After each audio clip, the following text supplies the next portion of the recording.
Hi guys, it's album review time. We've got Narnia and Ghost Town. This band, formed in 1996, this is their 9th studio album. Melodic metal band, Christian melodic metal band. Album comes out March the 17th on Sound Pollution Records. It's produced and mastered by CJ Grimark, mixed by Victor Stenquist. Let me just say this album sounds fantastic. It's not a victim of the noise wars on production. It sounds brilliant. It's got loads of light and shade, just how you want production to be. It's got heavy moments, it's got light moments, it's got a lot of variety as well. I'll tell you what, this band really knows how to give rock and metal fans different elements of genres, for sure, without almost pigeonholing themselves.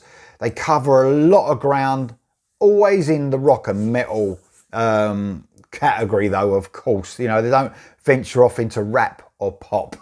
That would be disastrous. They're a metal band, but they give you lots. They give you so much variety, and I love that. That's what I want from music now. I don't want 12 tracks of same from beginning to end. I want lots of variety, and I want to be interested, and that's exactly what this album does. Weirdly enough, although they've been going from 1996, this is the first album I've heard in its entirety. I have touched upon Narnia songs before and really liked them. But, you know, I always say about the amount of time we've got now with new music to listen to music. It's just, you know, the amount of music that comes out, we sometimes have to, like, you know, pick our battles, if you like. And going back and listening to music is so hard for me with everything that's going on in music now. So this album sounds great, by the way. Like I said, it really does. And I think CJ Grimark has been doing producing for a long time now, and he's just honed his, you know, skills with producing. It sounds amazing, and obviously the mix by Victor Stenquist has a lot to do with that as well. Sounds great. Let me run you through the guys in the band. You've got Christian Liedgren, I think I'm pronouncing that correctly, on vocals. Powerhouse vocalist in the Dio type you know, vein. Massive voice. He really puts 100% into his vocals. I love that. What's the point of holding back? You know, you can hear every single lyric. He puts everything into it. Amazing vocalist. CJ Grimark, of course, on guitar. Just a, man, such an underrated guitar player. Amazing guitar player and songwriter, obviously.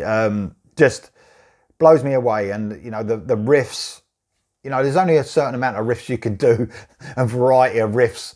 You can imagine being in a band now, you know, every riff has been done, hasn't it? In whatever order. There's some riffs on here, I'm like, yeah, man, that sounds great. You know, I might have heard something like it, but it really sounds inventive. It sounds fresh. Some great guitar work on here. You've got Jonathan Samuelson. It says here on bass and lead vocals, so I'm not really sure where his lead vocals come in. There is a song where there's some sort of softer singing on one of them. It may be on that, but I was trying to think, yeah, where is those lead vocals? I'm not 100% sure. I thought it might have been Christian Liedgren doing just some softer singing or something, but maybe it is Jonathan Samuelson. Martin Harrenston on the keys. Yeah, this is you know, this band ain't afraid to give you synths, keys, but very classy. On my reaction to Rebel recently, it was pointed out, because I didn't know whether this, if there was a part on it, there was a keyboard part or a guitar part. But I was pointed out by CJ Grimark himself and a couple of other people in the comments that it's keys and guitar together. They do a lot of that melodies together. Yeah, so you do get that a lot on this, and I love it actually. It sounds great, and it's very cool mixing that up. But synths in general are used across this album very tastefully. There's piano parts, orchestral parts, some more updated type synth work. Great job by Martin Harrenston and Andre Johansson on the drums. Man, just a powerhouse of a drummer. You know, with Jonathan Samuelson and Andreas Johansson, they've got a solid rhythm section there, you know, and considering the variety on these on this album, keep it so tight all the way through. Very cool album, this, guys. Let me run you through some of my favourite tracks. So you got Rebel.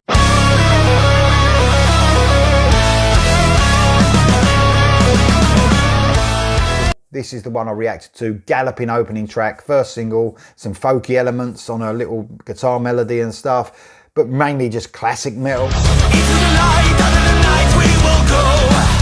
We have forsaken what it keep on, I know. All track with modern metal riffing. Great opening track that sets the stage for this great album. Next up is the song Thief. This is where the band really sort of segregate themselves from other metal bands and are really interesting to listen to. Second song in. Sometimes with more other bands, the second song's less experimental, but these guys, you know, there's some progressive elements in here. Spoken word verses straight out of the gates. I hear some classic rock elements in there, sort of Rainbow-esque. These guys definitely don't follow the norm, and I love that. Makes it so interesting to listen to, and it sets them apart. And man, that solo, really clever, inventive stuff. Hold On is the next one I want to talk about. One of my faves from this album for sure. A more straightforward composition this time that takes some classic 80s influence, I would say, but their modern elements are also there. They're stamped throughout. Reminds me of, this song really reminds me for some reason of the great classic Joshua Intense Defense album. It could have fitted on there perfectly.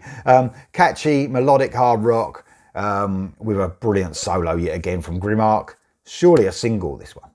Glory Days is next. The heaviness ramped up here, really heavy chugging riffs and more of their sometimes straightforward side, I would say, although there are splashes of technical wizardry from Grimark, as always. Another brilliant stomper, but the melodic nature of the band is all over this track. Dissension. This is the epic song of this album. 7 minutes and 11 seconds long. It's a slow song in pace. Narnia's progressive elements coming through on this epic track. Odd time signatures run through the verses, which makes the bridge to the chorus and the chorus open up beautifully. Lots of light and shade throughout, giving it such an interesting listen. The mix of classic rock and modern metal is so cool. This band do it perfectly. We get a piano section as well, which is really nice, leading us into a great sort of note-bending extended solo from Grimark, sort of showing another side of his playing, emotional guitar work. Amazing stuff, it really is. Next up is Ghost Town, the title track, modern metal at its best. Christian Liedgren, the vocalist, is at his most aggressive, I would say. He's got that real aggression in his voice. I love that. Like I said, gives 100%. Synths used here to create a real epic sound. It's a stomping track, of course. The Narnia's melodic touch is all over it. Alive is next. One of my favourite riffs on the entire album kicks this one off. A Queensryche feel to this track. You know, classic Queensryche. Mind you, they're pretty classic now as well, but it does really remind me of Queensryche. That riff runs over the chorus with a slightly progressive feel. A very cool melodic solo, but it's sort of split into sometimes shredding and then really melodic. Grimark do an amazing job again. The next track I want to talk about is Out of the Silence. This is the 9th track and it does lead into the 10th track as well. So Out of the Silence, it's a ballad. It's nice to hear Christian's vocals. I think it's Christian's vocals. But as I was saying at the beginning of this review, with synths at the beginning, a real nice smooth tone Christian's got. Softer side of his vocals, but like I said, it could be the bass player. The song builds until we get another heartfelt Grimark solo. Amazing, you know, he really tugs at the heartstring with a guitar. That's a real feat, it really is. And then some of those choir vocals come in. It's epic stuff. Like I said, it leads straight into the last track, which is Wake Up Call, a medium to fast paced track, rocking to finish the album off. The track is is medium paced with sort of fast sections, so you get medium pace and it's sort of separated, which makes it again such an interesting listen. It really does. And that rounds off a brilliant album that's coming out March the 17th. On Sound Pollution Records, guys, Narnia, Ghost Town. I think there's lots of Narnia fans out there, lots of Christian metal fans. This has really kept me interested from the beginning note to the last note, guys. Lots of variety in there, but like I said, it's not variety as I know you can get such a thing as too much variety, and it can take you out of that rock and metal feel, and it's just like, sounds like a mess. Definitely doesn't. It's in that wheelhouse of rock and metal, but loads of interesting stuff to listen to. A bit progressive at times, but not too progressive. Modern riffing, but with that touch, you know, of classic rock as well. Man, great album. Got to check this one out, guys. Narnia, Ghost Town, March the 17th. Let me know if you're going to get it in the comments below. I'll see you soon.